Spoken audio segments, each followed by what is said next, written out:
வெளிப்படுத்தின விசேஷம் 9ஆம் அதிகாரம் 6வது வசனத்தை வாசிங்க. வெளிப்பாடு 9:6 வாசிங்க.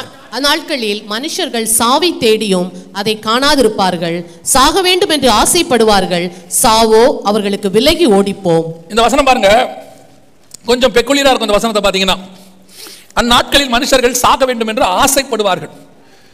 இந்த வசனத்தை பாத்தீங்களா? எந்த காலத்திலேயாவது மனுஷன் சாக ஆசைப்படுவானா? மனுஷன் சாக ஆசைப்படுற காலம் இருக்கா? எந்த காலத்திலும் சாக ஆசை வராது. 94 வயசு 93 வயசு ஆனாலும் சாக ஆசை வராது. ஒருவேளை திடீர்னு அப்படியே மூச்செல்லாம் இழுத்து கொண்டு போய் ஹாஸ்பிட்டல் அட்மிட் பண்ணி ஆக்சிஜன்லாம் போட்டு வயசானவங்களா இருந்தால் காதில் போய் கேட்டு பாருங்களேன், ரொம்ப கஷ்டப்படுறீங்களே, போயிட்டு வரீங்களான்னு. என்ன செய்வாங்கன்னு நினைக்கிறீங்க? நான் ஏன் போனோம், உன்னை வச்சு இத்தனை நாள் காப்பாற்றுறதுக்கு என்ன வச்சு காப்பாற்றுங்க, எப்படியாவது என்ன காப்பாற்றுங்கம்பாங்க. ஏன்னா உயிராசங்கிறது யார் என்ன செய்யுது? எல்லாருக்கும் இருக்கு, நிறைய பேருக்கு இருக்கு. சில நேரத்தில் சகோதரிமார்கள் வீட்டில் கோவத்தில் சொல்லுவாங்க, இந்த வீட்டில் இருக்கிறதுக்கு பேசாம செத்து தொலைலாம்பாங்க. என்னைக்காவது கூப்பிட்டு பாருங்க அவங்கள, ஆசைப்படுறீங்களே வரீங்களா போலான்னு சொல்லி வருவாங்கன்னு நினைக்கிறீங்க?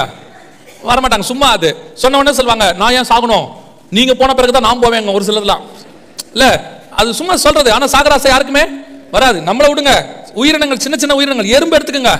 எறும்பு கிட்ட போய் கை வச்சு பாருங்க, அது என்ன செய்யுது? உயிர் பயத்துல தப்பிச்சு ஓடுது. அப்ப உயிர்னு இருந்தா எல்லாருக்கும் என்ன இருக்கும்? அது ஆசை இருக்கும். ஆனா பைபிள் சொல்லுது, அந்நாட்களில் மனுஷர்கள் சாக வேண்டும் என்று ஆசைப்படுவார்கள். என் நாட்களில் அங்க இருக்கிறது ஒரே ஒரு ஹிண்ட் தான் இருக்கு. எப்பன்னு? அந்நாட்களில் அப்படின்னு இருக்கு. என் நாட்களில் அப்படின்னு பாத்தீங்கன்னு சொன்னா, இந்த வெளிப்படுத்தல் 9ஆம் அதிகாரம் நடைபெறுவது வருகைக்கு பிறகு, இயேசு கிறிஸ்துவின் வருகைக்கு பிறகு, சபை எடுத்துக்கொள்ளப்பட்ட பிறகு. சபை எடுத்துக்கொள்ளப்பட்ட பிறகு ஒரு உபத்திரவ காலம் ஒன்று வரும் அப்படின்னு நம்ம சொல்றோம். அந்த உபத்திரவ காலத்துல தான் மனுஷர்கள் சொல்லுவாங்களாம், சாக வேண்டும் என்று ஆசைப்படுவார்களா. ஏன் அப்படின்னு கேட்டா, இப்போ உங்களுக்கு இவ்வளவு காரியங்களையும் சொல்றோம், சபைகள்லையும் சொல்லிட்டு இருக்கிறோம், எல்லாரும் சபைகள்லையும் அதை அனௌன்ஸ் பண்றாங்க, உங்களுக்கும் சொல்றோம். ஒரு மகா பெரிய உபத்திரவ காலம் வருது, பரிசுத்தமா இருங்க, உண்மையா இருங்க, தேவனை தேடுங்க, உலகத்தை வெறுங்க, சிலுவை எடுங்க, நடங்க, எல்லாம் சொல்றோம். ஆனால் ஒரு கூட்டம் இதுக்கு கண்டிப்பாக செவிசாய்க்காது. ஒரு கூட்டம் இது மண்டையில என்ன செய்யாது, ஏறாது. என்ன சொன்னாலும் சரி, எல்லா கூட்டத்திலும் இருக்கும். இயேசுநாதரே சொல்லிட்டாரு, 50% தானமா. 2 பேர் இருப்பார்கள், ஒருவன் எடுத்துக்கொள்ளப்படுவான், ஒருவன் கைவிடப்படுவான். 2 ஸ்திரீகள் மாவரைப்பார்கள், ஒருவன் எடுத்துக்கொள்ளப்படுவான், ஒருவன் 10 கன்னிகைகள் இருந்தார்கள், 5 பேர் புத்தி உள்ளவர்கள், 5 பேர். அப்ப தேவனுடைய கணக்குல எத்தனை % இருக்குது? 50% தான். கிறிஸ்தவன் இருக்கிற பிரச்சனையே அதான். எவன் போக மாட்டான்னு பார்க்காதீங்க, நீங்க போவீங்களான்னு மட்டும் பாருங்க. ஏன்னா வேதம் சொல்லுது, நம்மை நாமே நிதானித்து அறிந்தோமானால் நாம் நியாயம் தீர்க்கப்படும். அப்ப என்ன ஆக போகுது? ஒரு 50% போகும். இப்ப இவ்வளவு சத்தியத்தை கொடுத்து ஒரு 50% தான் போக போகுது. அடுத்த 50% எங்க இருக்கும்? கைவிடப்பட்ட கூட்டமா இருக்கும். அந்நாட்களில் அவர்கள் தான். அந்த உபத்திரவ காலம் ஒன்று வரும். அன்னைக்கு தான் அவங்களுக்கு சத்தியம் தெரியும். இவ்வளத்தையும் சபையில சொன்னாங்களே, ஸ்பெஷல் மீட்டிங் வச்சு சொன்னாங்களே, இவ்வளவு காரியத்தையும் சொல்லி நம்ம மண்டையில ஏறலையே, நாம சரி வந்தா பாத்துக்கலாம், அதெல்லாம் நடக்காதுன்னு சொல்லி கேஷுவலா விட்டுட்டோமே, இன்னைக்கு அந்த காலம் வந்துருச்சு அப்படின்னு சொல்லி அவங்களுக்கு என்ன தெரியும்? அந்த உபத்திரவ காலம் வரும்போது தெரியும். ஆனால் அந்நாட்கள்ல வேதம் சொல்லுது, அவர்கள் சாக வேண்டும் என்று ஆசைப்பட்டாலும் சாக முடியாதாமா. இதுக்கு 2 ரீசன். ஒன்று, ஆண்டவரே மரணத்துக்கான அதிகாரத்தை என்ன செய்யறாரு? தடுத்து நிறுத்துறாரு. அந்த உபத்திரவ காலத்துல சீக்கிரத்தில் நீங்க என்ன செய்ய முடியாது? சாக முடியாது. ஒரு சிலர் தான் ரத்த சாட்சியா மரிப்பாங்க, மற்றவங்க என்ன செய்ய முடியாதான்? சாக வேண்டும் என்று ஆசைப்படுவார்கள், சாவு அவர்களுக்கு விலகி ஓடி போகும். எப்படி சாவு விலகி ஓடி போக போது? சாக விடாமல் எப்படி தடுத்து நிறுத்த போறாங்க அப்படின்னு கேட்டீங்கன்னா, அதை நம்ம பார்க்கறதுக்கு முன்னாடி ஒரு வசனம் இருக்கு. லேவியராகமத்தின் புத்தகத்துல 17ஆம் அதிகாரம் 11வது வசனம் சொல்லுது, மாம்சத்தின் உயிர் ரத்தத்தில் இருக்கிறது. எப்படி இருக்கு? மாம்சத்தின் உயிர் ரத்தத்தில் இருக்கிறது. ஒரு மனுஷனுடைய உயிர் எதுல இருக்குதா? ரத்தத்துல. என்ன ஆச்சரியம் தெரியுங்களா?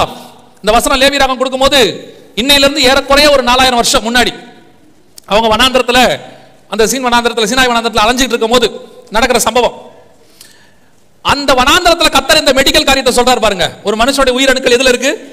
ரத்தத்துல இருக்கு. நம்ம இப்பதான் ஒரு 200-300 வருஷமா கண்டுபிடிச்சிருக்கிறோம், ரத்தத்துக்குள்ள உயிரணுக்கள் இருக்கு, வெள்ளை அணுக்கள், சிவப்பு அணுக்கள். அதுவும் இப்பதான் டெங்கு வந்த பிறகு பிளேட்லெட்ஸ் நமக்கு தெரிய ஆரம்பிச்சிருக்கு. அதுக்கு முன்னாடி பிளேட்லெட்ஸ் யாருக்குமே தெரியாது, இப்பதான் பிளேட்லெட்ஸ் தெரியுது. ஆனா 4000 வருஷத்துக்கு முன்னாடி ஆண்டவர் சொல்றாரு, மனுஷனுடைய ரத்தத்துக்குள்ள என்ன இருக்குது? உயிரணுக்கள் இருக்குது அப்படின்னு. இப்ப என்ன பண்ணிருக்காங்கன்னு கேட்டீங்கன்னா, மனுஷனை சாக விடாமல் தடுத்து நிறுத்தக்கூடிய ஆர்டிபிஷியல் உயிரணுக்கள் இருக்கிற ஆர்டிபிஷியல் பிளட் கண்டுபிடிச்சிருக்காங்க. இதுக்கு பேர் ஆர்டிபிஷியல் பிளட் அப்படின்னு பேர். இந்த ஆர்டிபிஷியல் பிளட் ஏற்கனவே ஒரு 10 வருஷமாக ஆராய்ச்சியில் இருந்தது. இந்த ஆர்டிபிஷியல் பிளட்ல என்ன பண்ணியிருந்தாங்கன்னா, நம்ம தெரியும், நம்முடைய பிளட்ல ரொம்ப முக்கியமானது 2 இருக்குது, WBC, RBC, வெள்ளை அணுக்கள், சிவப்பு அணுக்கள். இங்க நிறைய நர்சஸ்லாம் டாக்டர்ஸ்லாம் இருப்பீங்க, உங்ககிட்ட அவ்வளவு சீக்கிரத்தில் எதையும் நம்ம சொல்லிட முடியாது பாத்துங்க. உங்க எல்லாருக்கும் தெரியும், எல்லாம் டீடைலா தெரியும் தானே? சரி, ரொம்ப டீடைலா உங்களுக்கு சொல்ல வேண்டாம். அப்ப அந்த WBC நமக்கு எதுக்கு இருக்கு? எதிர்ப்பு சக்தி. நம்ம உடம்புல இருக்கக்கூடிய ராணுவ வீரர்கள் மாதிரி ஏதாவது நமக்குள்ள கிருமி வந்துட்டா அவங்க உடனே என்ன பண்ணுவாங்க? நமக்கு தெரியப்படுத்துவாங்க, உடம்ப சூடாக்கி அந்தந்த கிருமிக்கு ஏற்ற மாதிரி சூடாக்கி விடுவாங்க. மலேரியா வந்து அதுக்கேற்ற மாதிரி சூடாக்குவாங்க, டைஃபாய்டு வந்து அதுக்கேற்ற மாதிரி சூடாக்குவாங்க. நம்ம என்ன பண்ணுவோம்? ஒரு பேராசிட்டமாலே டோலோ 650 போட்டு ஏதோ ஒன்று போட்ட உடனே ஒரு 3 மணி நேரத்துக்கு அவங்க மயக்கம் அடிச்சு தூங்கிடுவாங்க உள்ள இருக்க WBC. நம்ம என்ன பண்றோம்? ஜுரம் இறங்கிருச்சு, இப்போ 3 மணி நேரம் கழிச்சு அவங்க மயக்கம் கழிச்சு எழுந்திருப்பாங்க. எழுந்திரிச்சோன்னு பார்த்தா அடடா கிருமி இன்னும் போல, இன்னும் பாடியில் தான் இருக்குதுன்னு திருப்பி சூடாக்கி விடுவாங்க. திருப்பி ஒரு டோலோ 650 திருப்பி தூங்குவாங்க. திருப்பி இப்போ நீங்க என்ன சொல்வீங்கன்னா ஜரம் விட்டு விட்டு வருதும்பீங்க. அது விட்டு விட்டு வரல, உள்ள இருக்கு. அவரை நம்ம தூங்க வச்சு எழுந்து வச்சு எழுப்பி இருக்கிறோம். அப்புறம் ஒரு 4-5 நாள் இந்த வேலை நடக்கும். டாக்டர் போனோன்னு கேட்பாரு, என்னாச்சு? 5 நாளா ஜுரம். அடுத்த டாக்டர் கேட்பாரு, எப்படி வருது ஜுரம்? சாயங்காலத்தில் வருதா, காலையில் வருதா, விட்டு விட்டு வருதா அப்படிலாம் கேட்டு கடைசியாக டாக்டர் டெஸ்ட் பண்ண சொல்லுவாங்க. என்ன டெஸ்ட்? பிளட் டெஸ்ட் பண்ணுங்க. அந்த பிளட் எடுக்கும்போது WBC காரங்க ஒரு இமெயில் அனுப்பிவிடுவாங்க உங்களுக்கு. அந்த இமெயிலில் அனுப்பிவிடுவாங்க உள்ளுக்குள்ள இந்த கிருமி இருக்கு அப்படின்னு. எடுத்து செக் பண்ண உடனே மலேரியா இருக்கு, டெங்கு இருக்கு அப்படின்னு கண்டுபிடிக்கிறோம். இதுக்கு தான் யார் யூஸ் ஆகுறது? WBC, வெள்ளை அணுக்கள் எதிர்ப்பு சக்தி. ரெண்டாவது சிவப்பு அணுக்கள் இருக்கு. இது எதுக்கு? மூச்சை இழுத்தா கீழே வரைக்கும் போயிட்டு மேலே வரைக்கும் வருது. ஆக்சிஜன் நம்ம பாடியில் கடத்துறது யாருடைய வேலை தான்?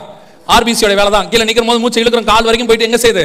திருப்பி மேலே ஆப்போசிட் எதிர்நீச்சல் போட்டு மேலே வருது. இந்த எதிர்நீச்சல் போறதுக்கு யார் தான் காரணமா இருக்கிறது? இந்த சிவப்பு அணுக்கள் தான் காரணம். ரெண்டாவது சிவப்பு அணுக்களுடைய மிக முக்கியமான இன்னொரு வேலை இருக்கு, நல்ல வேலை. என்னன்னு கேட்டா கலர். நம்ம கலர் சொல்றோம்ல, செக்க சவேர், வெள்ளை வெளியர், மாநிறம், சுண்டுனா ரத்தம், பார்க்கறதுக்கு ராஜா மாதிரி இருக்கிறார் மாப்பிள்ள, இதெல்லாம் சொல்றோம்ல. அதுக்கெல்லாம் காரணம் யாருன்னா இவங்க தான், உள்ள இருக்கிற RBC தான். இவங்க எப்படி இருக்கிறாங்களோ அப்படித்தான் இருக்கும். எந்த விவரம் முடியாம மேலே ஃபேர் அண்ட் லவ்லி வாங்கி பூசுறோம். எல்லாம் பூசி எப்படியாவது 8 வாரத்தில் சோப்பு அழகு அப்படிங்கிறான். வராது வராது. எப்படி வரும்? எத்தியோப்பியன் தன் தோலை மாற்ற கூடுமோன்னு இருக்கு பைபிள்ல, மாற்ற முடியாது தானே. இப்போ என்ன பண்ணிருக்காங்கன்னு கேட்டீங்கன்னா, ஆர்டிபிஷியல் பிளட், உயிரணுக்கள், வெள்ளை அணுக்களுடைய உயிரணுக்களுடைய பிளட் இப்ப கண்டுபிடிச்சிருக்காங்க. 2012 இஸ்ரவேலுக்கும் ஹிஸ்புல்லா தீவிரவாதிகளுக்கும் நடந்த சண்டையில அடிப்பட்ட இஸ்ரவேல் ராணுவ வீரர்களுக்கு இந்த ஆர்டிபிஷியல் பிளட் ஏத்துறாங்க. இது எப்படி இருக்கும்னு கேட்டீங்கன்னா, ஒரு சிலிக்கான் பவுடர் மாதிரி இருக்கும். இந்த சிலிக்கான் பவுடர் மாதிரி இருக்கும்.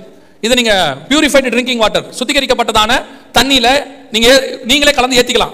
எப்படிங்க? பிளட்ல குரூப்லாம் இருக்குதே, A positive, B positive, A negative, B நெகட்டிவ்லாம் இருக்குது.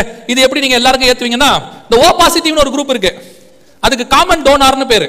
யாருக்கு வேணாலும் அர்ஜென்ட்டுக்கு என்ன செய்யலாம்? ஏத்திக்கொள்ளலாம். அந்த மாதிரி தான் இது சிலிக்கான் பவுடர். எல்லா குரூப் காரங்களுக்கும் ஏத்தலாம். ஏத்திட்டு நீங்களே என்ன செய்யலாம்? வீட்டிலே கூட ஏத்திக்கொள்ளலாம். 2012 நடந்ததான அந்த யுத்தத்துல இஸ்ரவேல் ராணுவ வீரர்களுக்கு இதை ஏத்துனாங்க. 72 மணி நேரம் உயிரோடு கூட இருந்தாங்க. 72 மணி நேரம் அவங்க உயிர் பாதுகாக்கப்பட்டது. அதுக்குள்ள அவங்க ஹாஸ்பிட்டல் கூட்டிட்டு போய் பாதுகாத்துட்டாங்க. அப்படின்னா இது இப்போ எப்படி இருக்குன்னு கேட்டீங்கன்னா, 2020 எல்லா ஹாஸ்பிட்டல்ஸ்லயும் எமர்ஜென்சில ICU, CCUல இதை வைக்கிறதுக்கான ஏற்பாடுகள் உலகம் முழுக்க நடந்தாச்சு. இப்போ என்னத்துக்காக கொண்டு வந்திருக்காங்க அப்படின்னு கேட்டா, உங்கள் உயிர் போகாமல் தடுத்து நிறுத்தக்கூடியதான ஆர்டிபிஷியல் பிளட் இப்ப ரெடியா இருக்குது. உயிரணுக்களோடயே இருக்குது, வெள்ளை அணுக்களோடயே இருக்கு, எல்லா குரூப் காரங்களுக்கும் இருக்கு. இது எங்க நடக்க போகுது?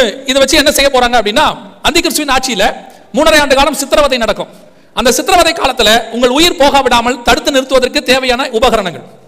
நம்ம இந்த மெடிக்கல் வளருதுன்னு சொல்றோம்ல, இந்த மெடிக்கலுடைய வளர்ச்சியோடைய ஒரே நோக்கம் என்னன்னா, உங்கள் உயிரை தடுத்து காப்பாற்றுவது. அதானே மெடிக்கலுடைய வளர்ச்சி ஒண்ணுதானே, உயிரை என்ன செய்யறது? காப்பாத்துறது, உங்களை சாக விடாமல் தடுத்து நிறுத்துவது மருத்துவத்தினுடைய ஒரே நோக்கம். நான் சொல்றேன், உயிரை கொடுத்த ஆண்டவர் எடுக்கும்போது திருப்பி கொடுத்துடணும். உயிரை கொடுத்த ஆண்டவர் திருப்பி எடுக்கும்போது என்ன பண்ணிடணும்? எடுக்கும்போது கொடுத்துடணும். கொடுக்கும்போது வாங்கிக்கிறோம், திருப்பி கேட்கும் போது கொடுக்க மாட்டோம். அங்கதான் பிரச்சனையே வருது. தேவன் ஒவ்வொருத்தருக்கும் இங்க பூமிக்கு வருவதற்கு ஒரு நேரம் வச்ச மாதிரி எடுக்கிறதுக்கு ஒரு நேரம் வச்சிருக்கிறார். அந்த நேரத்தில் போகிறதா உங்களுக்கும் எனக்கும் நல்லது. எப்ப நாம அதை டிலே ஆக்குறோமோ ஆட்டோமேட்டிக்கா உங்களுடைய ஆத்மா பிரச்சனைக்குள்ளே கடந்து போகும். எசேக்கியா ராஜால ஆரம்பிச்சு இன்னைக்கு இருக்கிற எத்தனையோ ராஜாக்களுக்கு அதான் பிரச்சனையே. எசேக்கியா ராஜா சாகும்போது செத்து இருந்தானா பிரச்சனையே இல்லை. அவன் 15 வருஷம் சேர்த்து கேட்டான் பாருங்க. அந்த 15 வருஷத்துல தான் அவனுக்கு ஒரு குழந்தை பிறக்கும், மனாசேன்னு ஒரு குழந்தை பிறக்கும். ரெண்டாவது, அந்த 15 வருஷத்துல தான் பாபிலோன் ராஜாக்களை கூட்டிட்டு வந்து சமஸ்த இஸ்ரவேலையும் சுத்தி காட்டுவான். கர்த்தர் சொல்வாரு, மொத்தம் பாபிலோனுக்கு போயிருவாரு, ஏன்னா நீ சுத்தி காட்டினால. இதெல்லாம் எப்ப நடக்கும்? அந்த 15 வருஷத்துல நடக்கும். கர்த்தர் உயிரை எடுக்கும் போது கொடுப்பது நல்லது. நான் இப்படி சொன்னா உங்களுக்கு கொஞ்சம் கோபமா இருக்கும். கர்த்தர் நீடித்த ஆயுசு, நீடித்த ஆயுசுங்கிறது யார் யாருக்கு எவ்வளவு அவர் ஃபிக்ஸ் பண்ணி வச்சிருக்காரு. 70 நீடித்த ஆயுசுனா 70, 80னா 80, 65னா 65. ஏசுநாதர் 33ல போயிட்டாரு. ஒவ்வொருத்தருக்கும் ஒவ்வொரு வச்சிருக்காரு, அவ்வளவுதான். அந்தந்த காலத்துல போகிறது நல்லது. இந்த மெடிக்கல் டிபார்ட்மெண்ட் என்ன செய்யணும்னா, நான் குற்றமா சொல்லல, உங்களுடைய உயிரை தடுத்து நிறுத்தும், போக விடாமல். அதனுடைய விளைவு என்னன்னு கேட்டீங்கன்னா, கடைசியா மெடிசனை நீங்க வாழ தொடங்குவீங்க. காலையில 10 மாத்திரை, மத்தியானம் 10 மாத்திரை, நைட்டு மாத்திரை 10 மாத்திரை, இப்படி போட்டு இன்னைக்கு எத்தனை பேர் இருக்கான். கடைசியில் இவன் என்ன முடிவுக்கு வந்தா தெரியுமா? செத்தா போதுங்கிற முடிவுக்கு அவனே வந்துருவான். அதான் உண்மை. இன்னைக்கு நிறைய பேர் சாக வேணாம் மாத்திரையை போட்டு கடைசியில் ஒவ்வொரு வாட்டி போடணும் சொல்றான். இவ்வளவு மாத்திரையை போறதுக்கு பேசாம செத்து தொலைலாம் போல அப்படின்ற. அதான் இது, சாக வேண்டும் என்று ஆசைப்படுவார்கள். அந்த காலம் வந்துருச்சு. இன்னைக்கு ஒவ்வொரு வீட்லயும் எல்லாரையும் பாருங்க, 40 வயசை தாண்டிடுச்சுன்னா அத்தனை பேரும் சாப்பிடும் போது படுக்க போகும்போது 2 மாத்திரையை போட்டு தான் படுக்கிறான். ஏதோ ஒன்று இருக்கு, சுகரோ பிபியோ ஏதோ ஒன்று கண்டிப்பா வந்துருச்சு. அப்ப கடைசி காலத்துல இந்த மருத்துவத்தினுடைய வேலை என்னன்னா, உங்க உயிரை சாக விடாமல் தடுத்து நிறுத்துவது. அதுதான் இப்ப நடக்குது. ஆனா பைபிள் இதைத்தான் சொல்லுது, உங்களை சாக விடாமல் தடுத்து நிறுத்துவார்கள், சாவோ அவர்களுக்கு விலகி ஓடி போகும். இதை நம்ம சரின்னு சொல்லி பழகிட்டோம். நான் சொல்றேன் இது சரியா அல்ல. தேவன் உங்கள் ஜீவனை எடுக்கும்போது கொடுப்பது தான் நல்லது. ஆனால் தேவன் உங்களுக்கு கொடுத்த வேலையை செஞ்சு முடிச்ச பிறகு ஆட்டோமேட்டிக்கா உங்க ஜீவனை எடுத்துருவாரு. கொடுத்தவருக்கு அதை எடுக்கிற அதிகாரமும் இருக்கு. அப்படி போறது நல்லது. இல்ல போக மாட்டேன் 10 வருஷம் கழிச்சு வரேன்னா அந்த 10 வருஷத்துக்குள்ள உங்க வாயாளர் ஒரு 100 தடவை சொல்ல வச்சிருவாரு, போயினா நல்லா இருக்குமே, செத்தா நல்லா இருக்குமே, அந்த ரேஞ்சு கொண்டு போயிருவாரு. அதெல்லாம் நிறைய பேர் நான் பார்த்திருக்கேன், நிறைய ஊழியக்காரங்களை கூட பார்த்திருக்கிறேன்.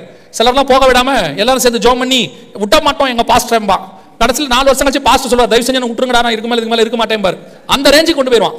நிறைய பேருக்கு நடந்திருக்குது. இது முதலாவதாக சாக விடாமல் தடுத்து நிற்கிறது. இப்போ இன்னொன்று கொண்டு வந்திருக்காங்க. நீங்க அடிக்கடி புக்கெல்லாம் கூட படிப்பீங்க, பேப்பரோட பார்த்துருப்பீங்க. பிரெயின் டெட் கேள்விப்பட்டிருக்கீங்களா? மூளைச்சாவு. பாடி ஒர்க் ஆகும், மூளை மட்டும் என்ன செய்யறோம், செத்து போயிடும்னு சொல்லுவாங்க. இப்போ ஆர்டிஃபிஷியல் பிரெயின் கொண்டு வந்திருக்காங்க. இதுக்கு பேர் ஆர்டிஃபிஷியல் பிரெயின். இந்த ஆர்டிஃபிஷியல் பிரெயினோட இதெல்லாம் மெமரி கார்டு இங்க இருக்கு பாருங்க, இதெல்லாம் மெமரி கார்டு. இதெல்லாமே ஒயர், சிலிக்கான் ஒயர்ஸ், நரம்பு கிடையாது, சிலிக்கான் ஒயர். இதெல்லாமே மெமரி கார்ட்ஸ். என்னன்னு கேட்டீங்கன்னா, நம்ம மூளைக்கும் நம்ம மூளையோட ரொம்ப முக்கியமான வேலை 2 தான். ஒன்னு கட்டளை கொடுக்கிறது, ஆர்டர் போடுது, டோட்டல் பாடிக்கும் ஆர்டர் போடும்.